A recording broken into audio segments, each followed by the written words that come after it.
tunjuk aja hidungnya, sebut namanya. Jokowi berani nggak? Saya bilang ini sudah skakmat sih ya, tapi masih ada skakmat lainnya loh.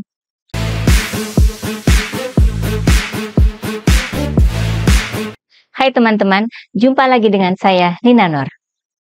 Kemarin saya menemukan sebuah ilustrasi atau gambar dari netizen di media sosial yang sangat cocok menggambarkan citra Pak Jokowi pada saat ini. Ini ya tulisannya, jadi presiden nyusahin rakyat, jadi rakyat nyusahin presiden. Ketika jadi presiden nyusahin rakyat, ketika jadi rakyat nyusahin presiden. Foto kepalanya sih nggak ada ya, tapi kayaknya udah jelas ya dari bajunya, cara jalannya itu mirip dengan Pak Jokowi. Kata-kata itu sangat pas menggambarkan situasi Pak Jokowi pada saat ini, yakni nyusahin Presiden Prabowo. Karena bikin gaduh terus, nggak selesai-selesai. Sebagian elemen masyarakat yang mempermasalahkan isu ijazah palsu itu kan hanya minta satu hal saja. Tolong ijazahnya dikasih lihat ke publik. Mungkin sambil diterangkan aja isinya secara detail, seperti kata Bu Mega kan. Gak cuma Bu Mega loh, dari partai lain seperti PKB juga setuju kok. Tinggal tunjukin aja, persoalan selesai. Dan itu sudah disarankan sejak bulan Mei lalu ya. Nyatanya Pak Jokowi ini lebih memilih jalan yang berliku. Bahkan Bu Mega yang juga seorang mantan presiden dengan kenegarawanan yang sejati, beliau Bu Mega ini kelihatan gitu ya, auranya seperti layaknya seorang mantan presiden.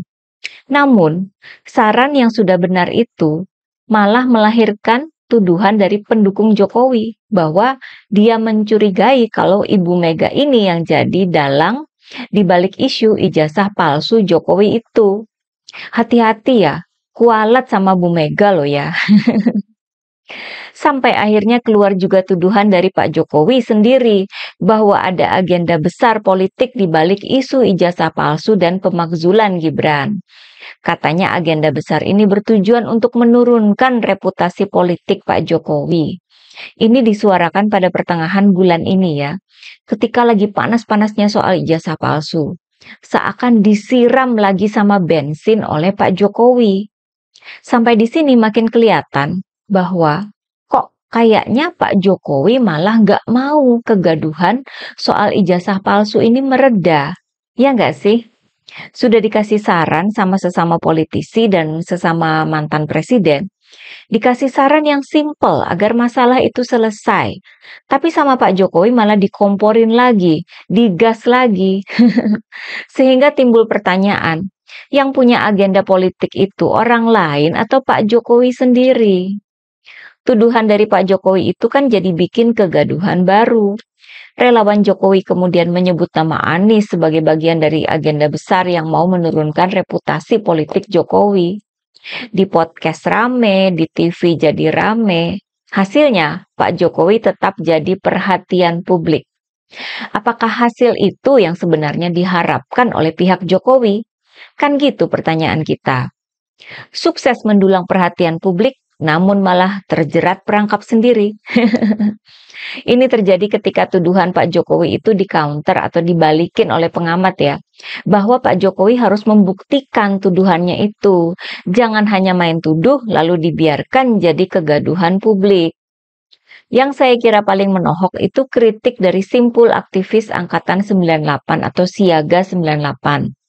Mereka meminta Pak Jokowi harusnya belajar banyak pada Pak SBY dan Ibu Megawati. Yang setelah berakhir masa jabatannya, mereka nggak bikin gaduh, melainkan memberikan kesempatan pada presiden yang sedang menjabat untuk bekerja tanpa kegaduhan. Ini tuh udah makjleb ya, menohok, bahkan menjewer banget ya. Tapi yang dikritik bukannya sadar diri, malah menjadi-jadi.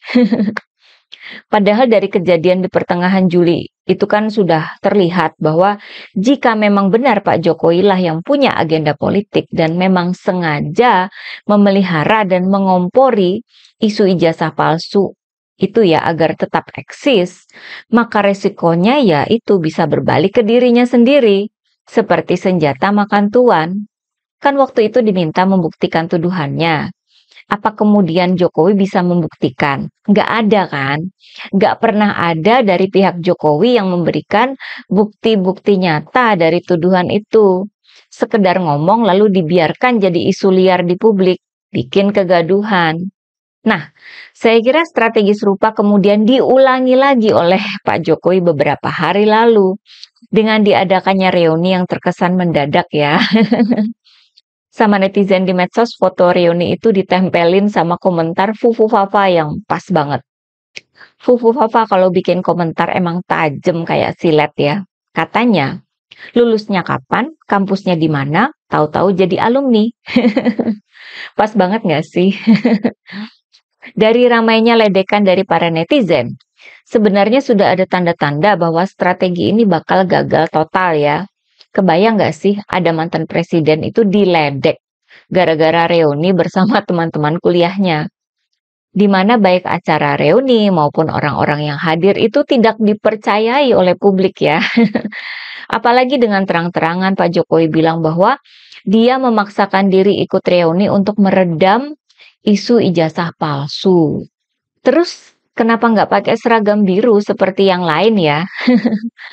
Mau bilang ijazahnya sama aslinya dengan yang lain, tapi datang dengan kostum yang beda sendiri. Kok kayaknya mencurigakan ya?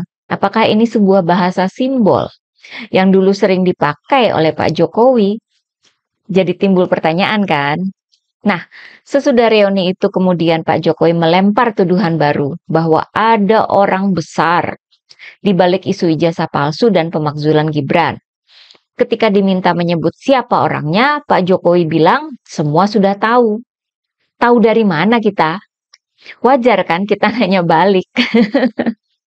Tuduhan dari Pak Jokowi ini kan disampaikan pada hari Rabu tanggal 25 Juli. Sebelumnya, pada hari Kamis, salah satu relawan atau pendukung Pak Jokowi ya, Sylvester Matutina, menyampaikan hal serupa kepada media. Sylvester ini lebih blak-blakan, walaupun nggak menyebut nama ya. Dia menuduh keterlibatan pihak-pihak yang kalah dalam Pilpres. Katanya mereka itu menginginkan agar Prabowo Gibran berpisah dan ingin mengganti Gibran dengan anaknya. Mereka itu merupakan mantan-mantan petinggi Republik ini. Pernyataan Sylvester itu seakan diulangi oleh Pak Jokowi atau dibenarkan oleh Pak Jokowi besok harinya. Di mana hari itu ketika ikut reuni, sementara teman-temannya memakai baju warna biru, Pak Jokowi jadi satu-satunya yang memakai baju putih. Seakan ngasih simbol, nuansa-nuansa biru gitu ya. Bisa jadi kan? Adalah pendukung Jokowi dari Peradi Bersatu, yang pada hari Jumat itu juga di sebuah wawancara di Kompas TV, yang akhirnya menunjuk ke warna biru ketika dia bicara tentang siapa yang jadi dalang di balik isu ijazah palsu Jokowi. Dia juga nggak menyebut nama orangnya, namun dia meminta publik untuk memperhatikan baju yang dia pakai saat itu, yakni berwarna biru. Kemudian disusul lagi dengan pernyataan dari relawan Jokowi lainnya, yang dengan lebih blak-blakan lagi menyebut bahwa isu ijazah palsu dan pemakzulan Gibran digerakkan secara sistematis oleh Partai Biru. Tujuannya katanya untuk menjadi jalan agar petinggi Partai Biru menjadi wakil presiden. Ini dari relawan yang bernama Laskar Cinta Jokowi. Tentu saja isu keterlibatan Partai Biru ini juga bikin rame medsos ya. Di lain pihak, banyak kritik juga dialamatkan ke Pak Jokowi. Sama seperti sebelumnya ketika Pak Jokowi menuduhkan adanya agenda besar. Sekarang menuduh ada orang besar. Beberapa kritik disampaikan untuk Pak Jokowi bahwa tuduhan itu tidak etis dan memicu kegaduhan, bahwa itu bukan sikap negarawan, dan Pak Jokowi juga diminta bicara secara blak-blakan saja. Jangan hanya melempar tuduhan dan dibiarkan liar. Kasih juga dong buktinya. Ini kan sama ya reaksinya dengan tuduhan pertama sebelumnya. Bukannya merasa kasihan sama Pak Jokowi, para pengamat justru menyayangkan sikap melempar tuduhan itu. Bukan sikap yang diharapkan dari seorang mantan presiden. Pak Jokowi mestinya bercermin ya. Gak perlu orang lain untuk menurunkan reputasinya. Dia sendiri yang demen bikin gaduh, suka bikin gaduh. Tidak bersikap seperti negarawan. Gimana mau disamakan levelnya dengan para mantan presiden lainnya? Ya nggak sih? Saya kira Pak Jokowi sebenarnya berharap ada reaksi negatif publik terhadap si biru yang dituduh jadi dalang isu ijazah palsu itu. Tapi malah Pak Jokowi yang mendapat kritik ya. Apalagi kemudian ada reaksi baik dari pihak Roy Suryo maupun dari Partai Demokrat. Roy Suryo tentu saja membantah dan bahkan menjamin bahwa tidak ada hubungan antara partai dia dulu dengan isu ijazah palsu. Kata Roy Suryo, pimpinan Partai Biru adalah sosok negarawan yang tidak akan pernah cawe-cawe seperti Jokowi. Makjelep nggak tuh? Dikira Roy Suryo itu bakal panik.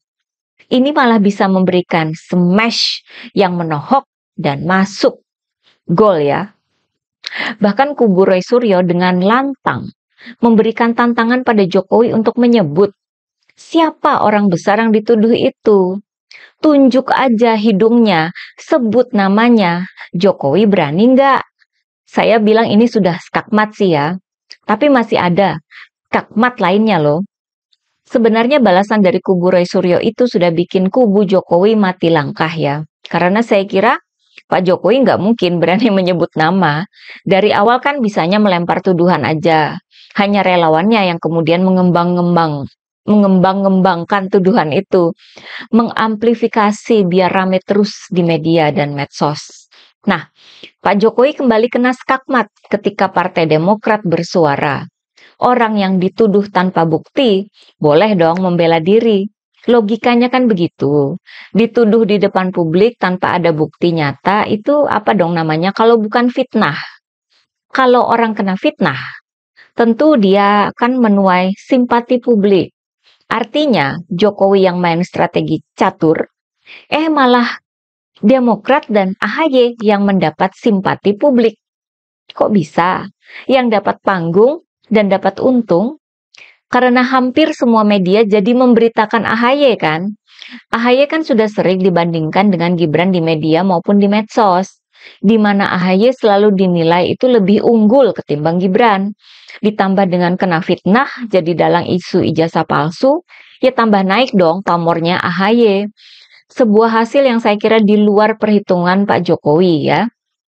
Nggak hanya itu ya, dalam keterangan resminya di media, juru bicara Partai Demokrat selain memberikan bantahan, juga menyebut bahwa hubungan antara keluarga Pak SBY dan keluarga Pak Jokowi itu sangat baik dan penuh saling hormat. Ngomong sebaik dan senegarawan begitu, ya tambah naik lagi pamor Partai Demokrat dan AHY kan. Dipamerin sikap mulia kayak gitu, ya tambah mati langkah dong pihak Jokowi. Strategi yang sudah disusun pun jadi buyar, ambiar.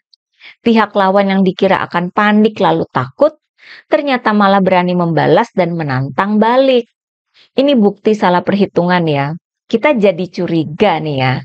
Apa sih agenda politik dari Pak Jokowi yang melempar-lempar tuduhan gak jelas itu? Kalau melihat pola-polanya, dari tuduhan pertama dan kedua, itu kan yang diserang tampaknya adalah PDIP dan Demokrat. Kok dua partai itu yang tampaknya jadi sasaran? Apakah karena nama Puan Maharani dan AHY kerap jadi berita di media sebagai tokoh yang dinilai sebagai calon kuat pengganti Gibran jika dimakzulkan? Kan jadi begitu pertanyaannya. Ini logika saja ya. Melihat kronologinya, melihat pernyataan-pernyataan dari Jokowi maupun dari relawannya. Apakah karena masa depan Gibran terancam oleh dua tokoh itu sehingga dikeluarkan tuduhan-tuduhan gak jelas dari Pak Jokowi? Namun ujung-ujungnya malah jadi senjata makan tuan. Akhirnya Pak Jokowi yang kena skakmat, mati langkah. Akhirnya Kaesang yang bikin klarifikasi di depan publik. Menyatakan bahwa Jokowi nggak menuduh Partai Demokrat dan bahwa hubungan Jokowi dan SBY itu baik. Kok bukan Pak Jokowi sendiri yang klarifikasi ya? Lemah. Oke, bagaimana pendapat teman-teman? Terima kasih atas perhatiannya. Begitulah kura-kura.